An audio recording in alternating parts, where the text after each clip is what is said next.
광복절 잘 보내셨습니까? 모닝쇼 이건입니다. 우리가 하루 쉬는 동안에도 뉴욕 증시는 올랐고 간밤에는 더 상승폭을 키우면서 3대 지수 3거래일 연속의 강세를 보여줬던 하루가 되겠습니다. 이 반도체 중심의 강한 상승세로 인해서 나스닥이 가장 많이 오르는 상황이었었는데요. 오늘도 금요일 시장 기대해 보도록 하겠습니다. 자, 오늘 헤드라인 좀 체크해 보겠습니다.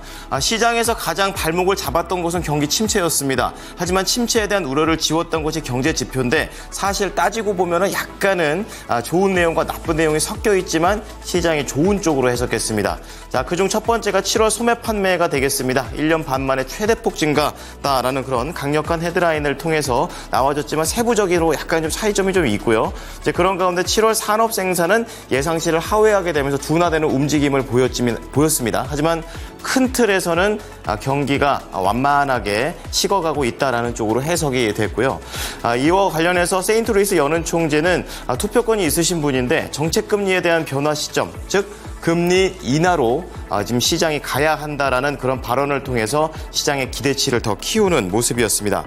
자, 그런 가운데 시스코 시스템즈가 실적을 견고하게 발표를 했고 또 AI와 관련된 부분들 굉장히 앞으로 전망이 밝다라는 CEO의 내용 속에서 강했었고요. 월마트도 비슷한 입장이었습니다. 소비에 대한 우려를 좀 지우는 모습이었고요.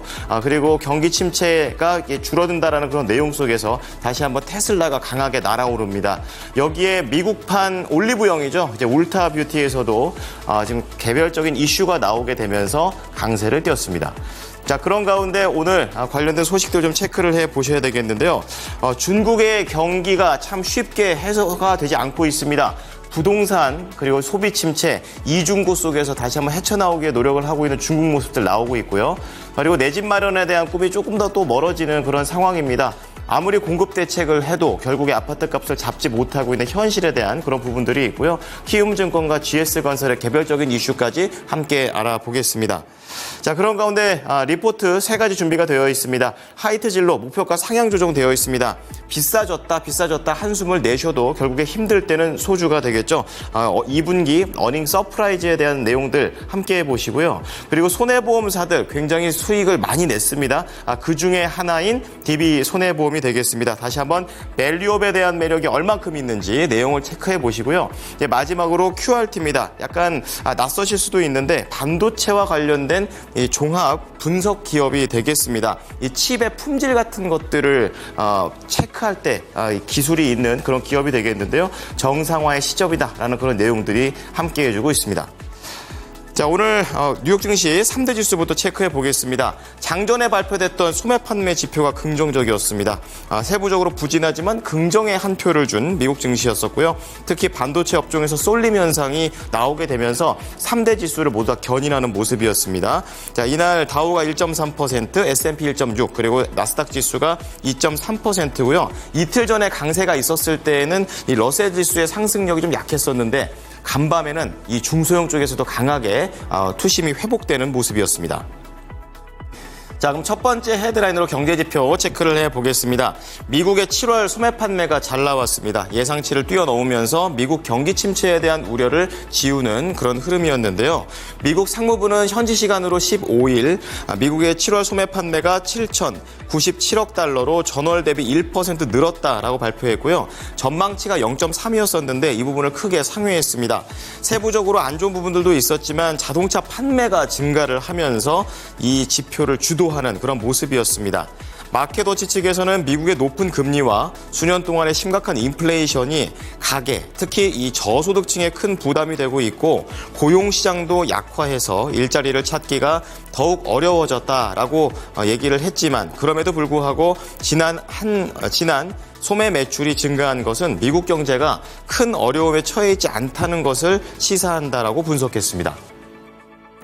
자, 두 번째 경제 지표는 부진했습니다. 그럼에도 불구하고 큰 그림에서는 문제없다라는 관점인데요. 7월의 산업 생산입니다. 예상치를 하회하게 되면서 둔화하는 흐름을 보여줬습니다.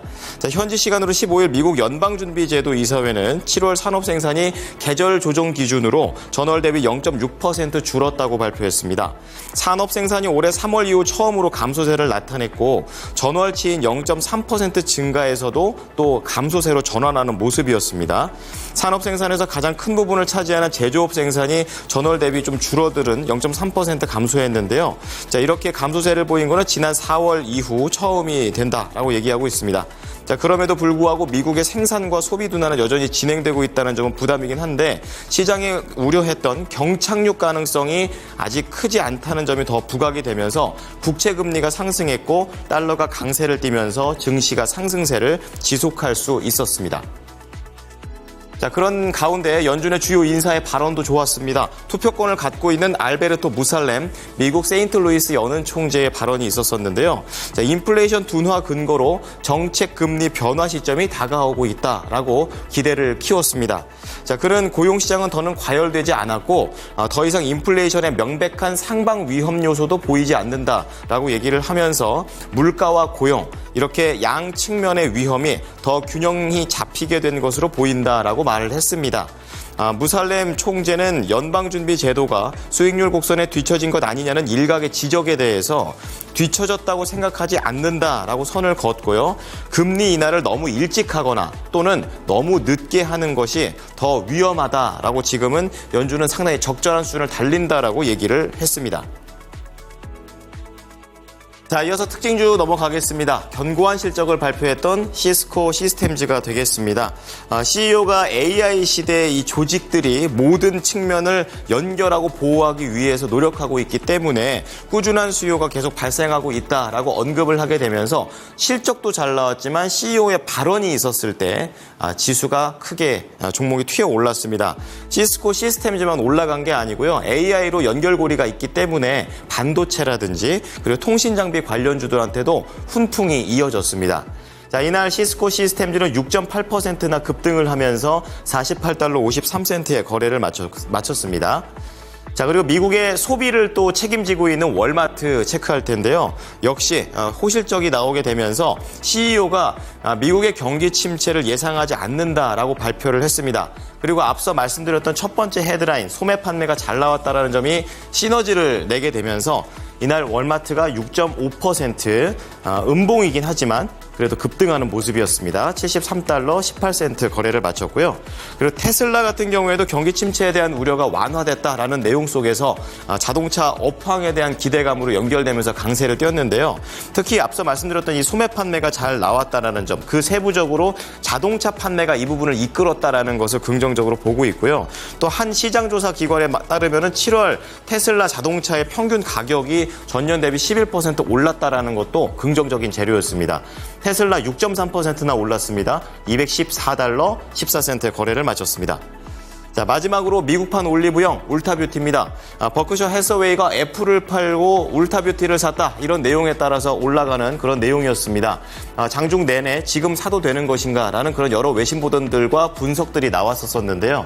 이날 울타뷰티는 11% 급등을 하면서 365달러 80센트의 거래를 마쳤습니다.